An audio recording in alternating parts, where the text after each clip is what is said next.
বাদামের লাড্ডুটা বানাতে কি কি লাগবে?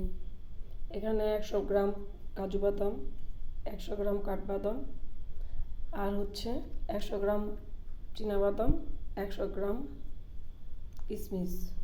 এগুলো সুন্দর করে সব একটু ঘি দিয়ে ভেজে নেব, 2 চামচ ঘি। এই ঘিটাও আমার বানানো।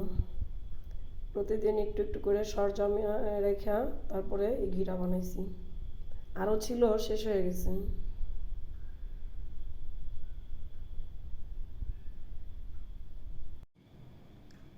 এখন বাদামের লাড্ডু বানায় ফেলবো।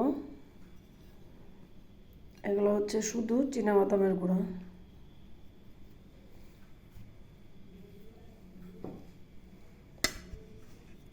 আর বানাইতেছিলাম, অলরেডি বানাই ফেলছি।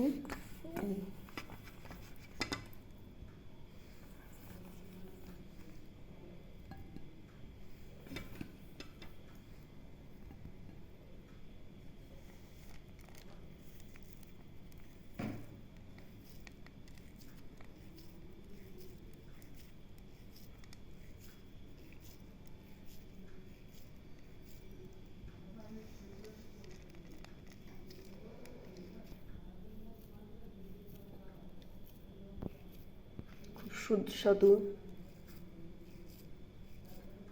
এবং পুষ্টিকর